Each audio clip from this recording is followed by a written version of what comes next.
Hello everyone, and welcome to SUNUP. I'm Lyndall Stout. Producers across Oklahoma are getting geared up to plant their winter crops. And joining us now to talk about it is our Extension Cropping System Specialist, Josh Lofton. And Josh, when we have these nice cool mornings, I guess producers really get itching to get those seeds in the ground. Yeah, it's today's one of those days where like we went to sleep and it was summer, and then we woke up and it's middle of fall, and that's kind of when we get those kind of days and these really cool mornings, growers really start to get that itch that they want to get the stuff in the ground. They don't want to get caught with an early freeze, and so we really have to kind of beat that back a little bit. What is your recommendation though in terms of waiting at least a few more weeks? Yeah, for canola at least, we really have seen that last little bit of September and that 1st of October is our prime time to plant. We're talking, once you get until about the 20th of September for the northern part of the state, that's usually your cue to really get everything in the ground, get everything planted.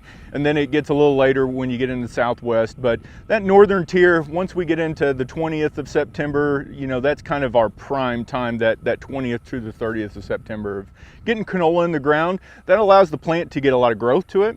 We typically see our first freeze around November, and we like to see 6 to 8 weeks of good growth before that first freeze. And so when we plant at that end of September, we're getting that 6 to 8 weeks with not getting too much growth. That's what we had last year when we didn't freeze until December and we planted on time. We got a lot of extra growth that we didn't need. But usually if you do plant in that September, 1st of October, that's where we see everything work out really well. In the meantime, though, there's some things that folks can be doing, starting with working the ground. Yeah, I mean, depending on what you're going to be doing, no-till, conventional till, right now is when you can kind of get everything ready, get everything geared, and hopefully get a rain shower on top of it after that. What we have here behind us is a conventionally tilled field. If you were to plant canola in this, it's really rough if you look out across it, and we like to have nice smooth surface for canola. It's a smaller seed, so we like to get that good seed soil contact. So to do that, we need to get a little smoother, get everything packed a little tighter, kind of everything broken up a little more than we have here. Our no-till folks, now's the time to really get those pesky weeds that have really grown up during the summer out. That early good burn down, good pre-plant herbicide program is vital for canola. Remember, we brought canola into the state because we wanted to clean up our fields, so we have to utilize our herbicides effectively to clean up those fields, get everything ready, and have a great canola crop going forward. Talk about pre-planting also in terms of fertilizer. Yeah, that's another big thing, is that a lot of our fields typically will require a little bit of fertilizer up front.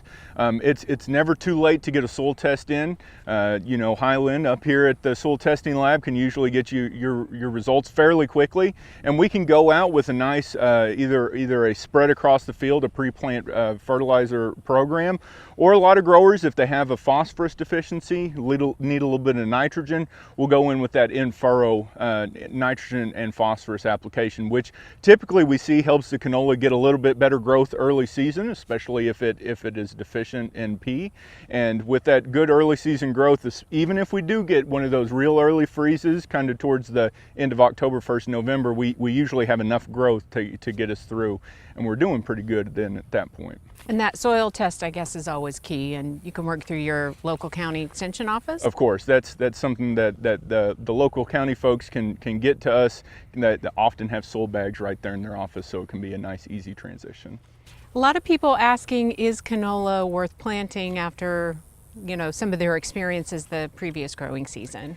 Yeah, I mean, you're always going to have ups and downs with crops. I mean, we see, that last year we had a lot of acres that didn't quite make what growers wanted to, but we see right now, I mean, things are primed for canola to make a really, really good return to the state.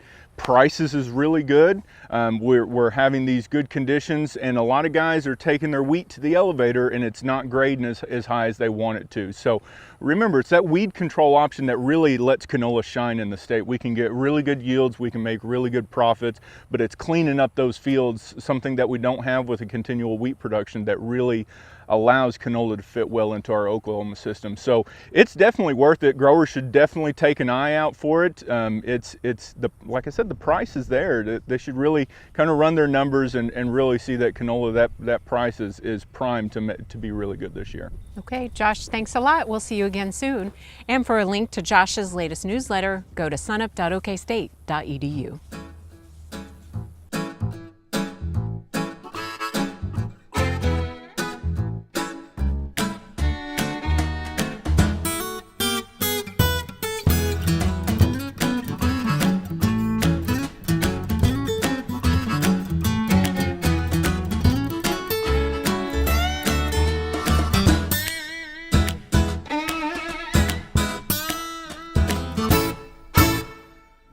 After a hot Labor Day, September's thermostat has switched to the mild side. Highs in the 80s and lows in the 60s, along with sunny days.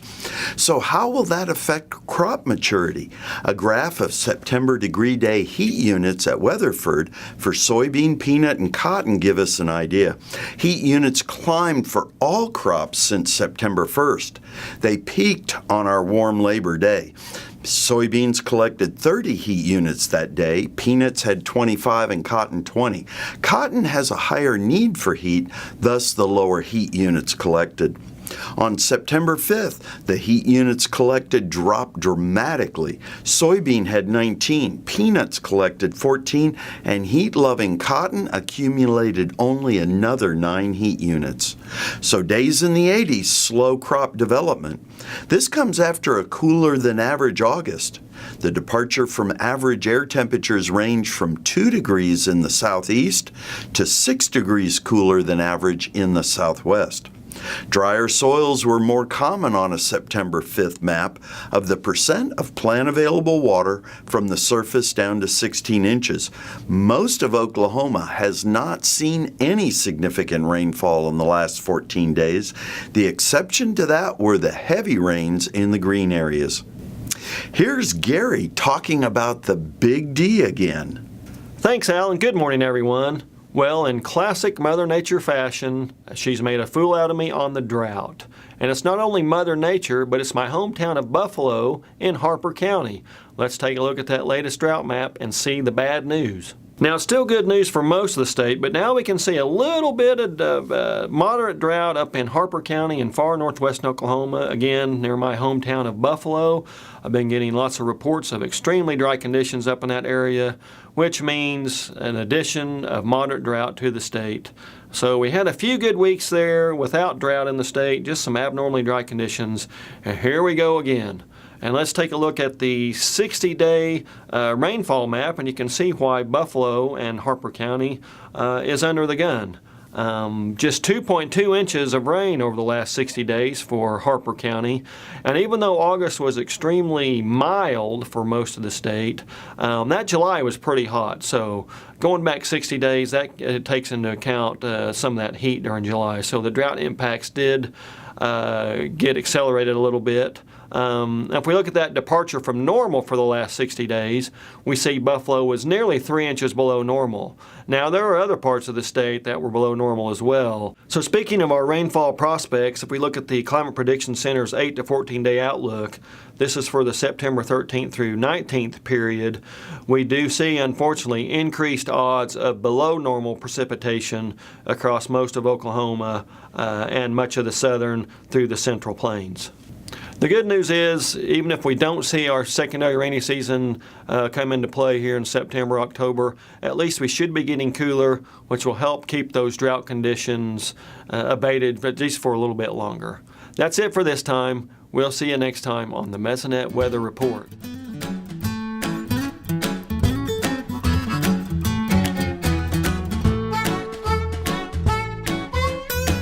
We're here with Daryl Peel, our livestock marketing specialist. And Daryl, it's early September. Is it still too early to think about grazing wheat? Well, you know, some guys are always thinking about getting an early start on grazing, but this year's a little bit different because we had such a cool, wet August. You know, the wheat can go. There's already wheat planted, and you know, oftentimes this time of the year we're fighting high soil temperatures, even if we've got moisture. But that's not a problem this year. So, and we've got a lot of other forage growing as well. It's unusually green right now in Oklahoma. Yeah, there's a lot more potential for grazing and pastures this year. Why is that? Well, because of this early start and the other forage we've got available, if producers want to, you know, we can probably pick up anywhere from 20 to 30 or more days on the front end of grazing if we get started right now, if that's something a producer chooses to do. At the same time, you know, the wheat market has not been real good and doesn't really look that promising for next year. So I know some producers are already thinking about grazing out next spring. That adds about 75 days to the end of the normal winter grazing period. And so when you put all of that together, we have the potential for 220 or more days of grazing this year rather than about 120. You know, with all that in mind, how's this going to affect fall and winter grazing programs? Well, I think producers need to think about this and see whether there's things they want to take advantage of.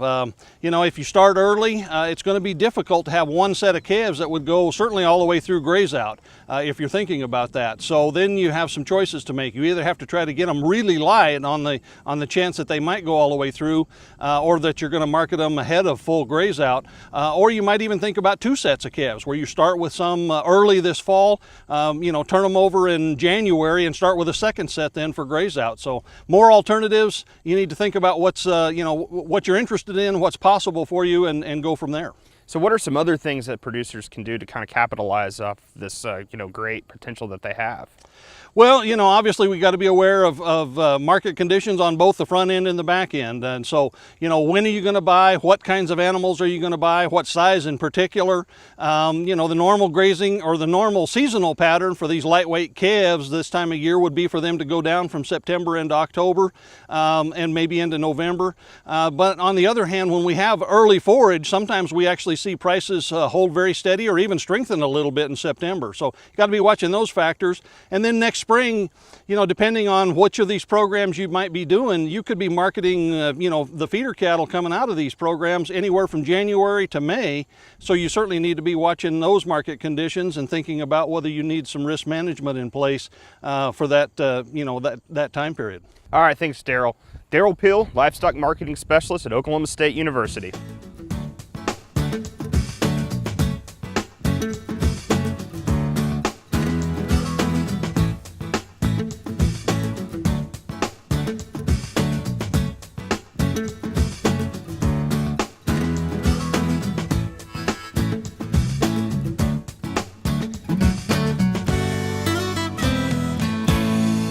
Every cow-calf producer wants to be as efficient as possible with their winter feeding program. For those with spring calving operations, one of the ways that we can be just a little more efficient is by planning now to sort the cow herd into those groups that have similar nutrient requirements. As we go through the weaning process and through other fall workings, now is a good time, I think, to start putting together those groups of cows that best fit together. I have three groups in mind for those of the mature cows in the herd.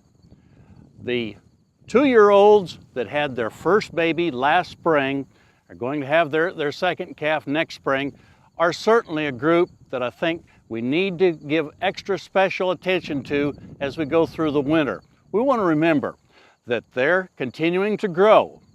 They have that extra requirement in terms of getting enough energy into them so that they have adequate milk, repair a reproductive tract after the calf is born, and have a chance to recycle to rebreed on time with the rest of the cow herd. And we want to remember that they're 20% smaller on the average than adult cows, and so they get bossed around and shoved away from the feed bunk or the supplement fed out on the ground. Also, we want to remember those 2-year-olds are going through that time in their life when they're changing from baby teeth to adult teeth. That makes them a little more vulnerable yet to keep body condition on them as they go through the late winter and spring months. Also, then I would consider a next group to be the old cows. those that are 10 years of age or older. They're beginning to get unsound in their mouth just due to age and may be more prone to losing body condition as they go through the winter months. We may like to get 1 or 2 more calves from them before they're actually culled from the herd, but that means again that we may want to make sure that they have plenty of supplement available so that they maintain body condition. That leaves the third group. That's those cows that are basically age 4 years old to about 9 years of age. They're already reached mature size, they're no longer growing, and they're the ones that should be able to maintain body condition with just our normal winter supplement program. So that's 3 groups for adult cows that we could consider. Many small cow-calf operations in Oklahoma and across the Southwest may not have the pasture space to have 3 different groups. If that's the case, consider putting the first 2 groups together.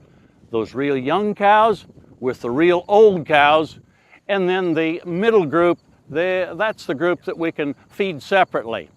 I think this is something that we can do to help maintain the body condition in all of these groups of cows as efficiently as possible with our winter feeding program, just by doing a little sorting and putting them into groups that have similar nutrient requirements. Hey, we look forward to visiting with you again next week on SUNUP's Cow-Calf Corner.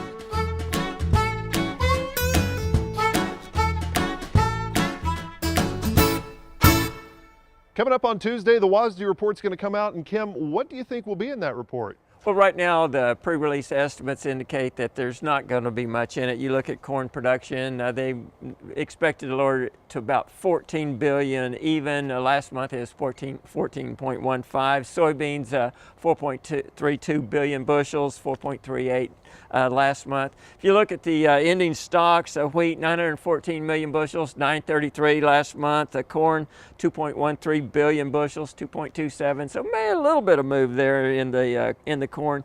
Soybeans 439 million bushels, 475. So pretty good drop in beans there. If you look at the world expectations, corn about 7.8 billion bushels, down from 7.9. U.S. right there. Soybeans about 3.6 billion, down from 3.6. Actually about 20 million bushels there on the world market, and that's just minuscule. Wheat again another 20 million bushels, down 9.71 versus 9.73. So really not much expected on the WASDE next week. Now, in years past, you've said that corn is married to wheat or vice versa. Do we see that pattern setting up again? Well, I don't know if they're married right now. They may be separated. I don't know if they're divorced. I think there's some movement there, corn to bean. What we need to happen with corn is for corn stocks to go down, corn prices to go up, then they're going to marry, then wheat's going to travel along with corn, and that's going to allow us to move a lot of this wheat that we've got in bunkers and bags and an excess wheat in the bins. We can move it out to the feed market. That's when they're going to get back together, and that's when they're going to be married. Right now, they're not divorced, but I call them separated. And of course, with the hurricanes down in the Gulf, has that impacted cotton prices? Well, you read some articles that it's had some impact. I imagine it's had a minor impact. I think the big deal on cotton prices is the world cotton situations, some lower production than expected in some foreign countries. Plus, we haven't had the heat days in the Great Plains that we need to get cotton maturity and to get it to finish out. And I think that's probably what's driving cotton prices more than the hurricane. Does the hurricane have an impact? Sure, but I think it's minor and it's short-lived. Now back to wheat, where do you think here we are in September, where do you think the price of wheat will be in June?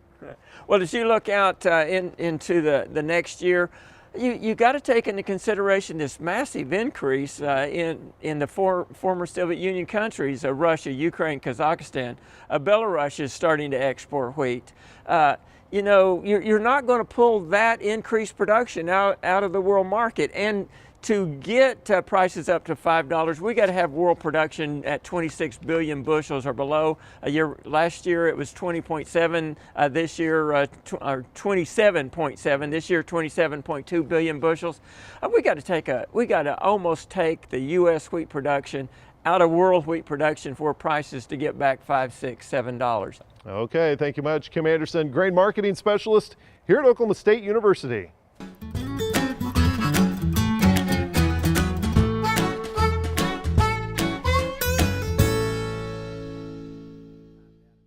Typically, we see this disease pop up in the late summer, and there's actually several viruses that have very similar symptoms that are often lumped together and called Bluetongue.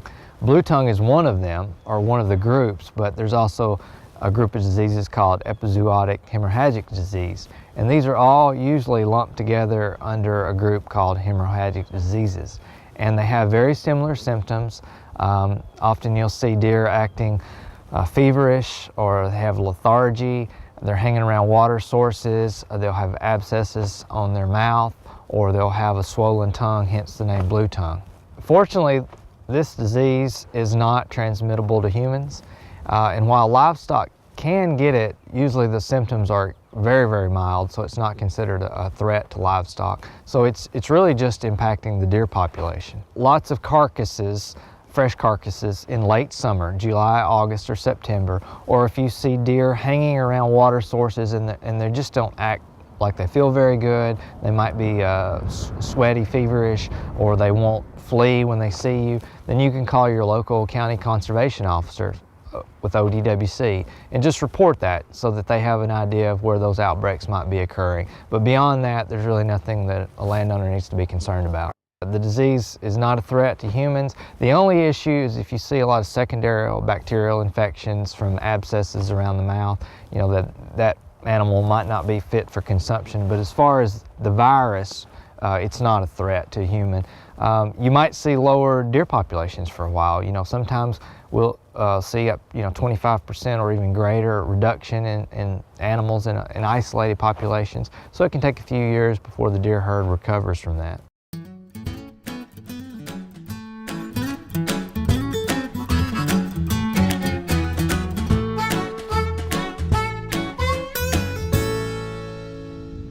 We're out here in the mowing research plots with Professor of Integrative Biology, Kristen Baum. And Kristen, we met and did a story last year on monarchs and milkweed. How has that research been going?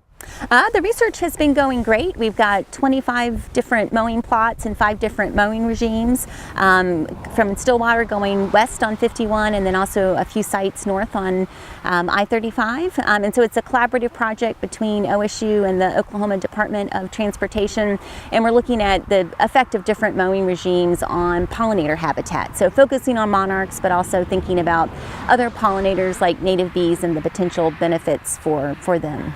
So let's recap a little bit. Why is that important? Why are pollinators important? Why should people start thinking about that?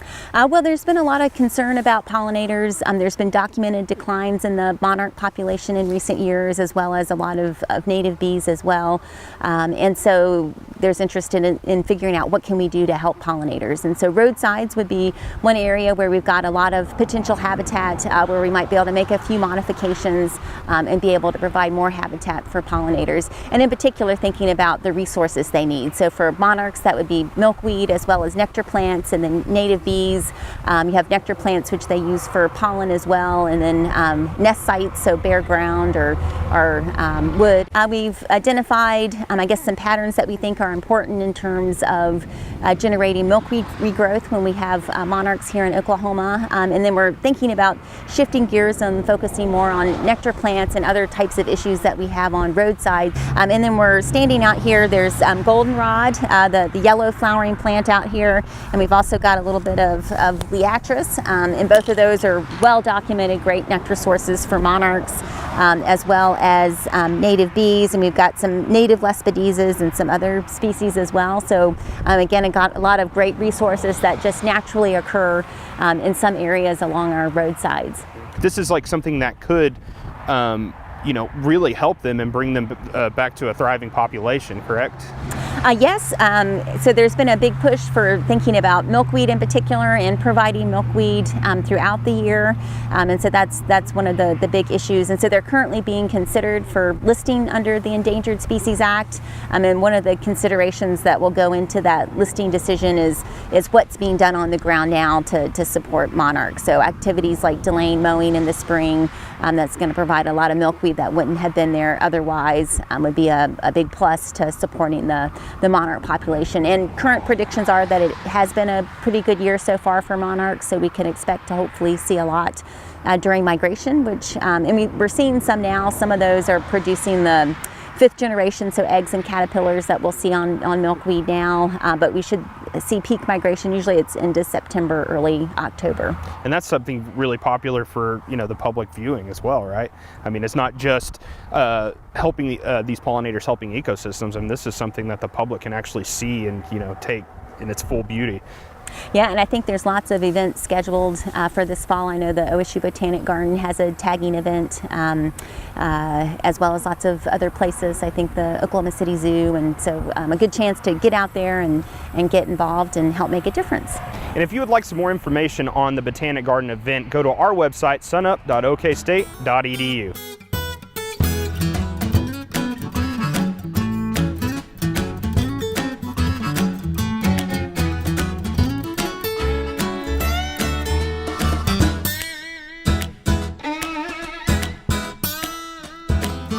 That'll do it for us this week.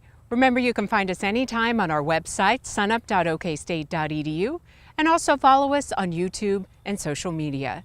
We leave you today with a few more snapshots of 4-H members and county fairs from around Oklahoma. I'm Lyndall Stout. We'll see you next time at Sunup.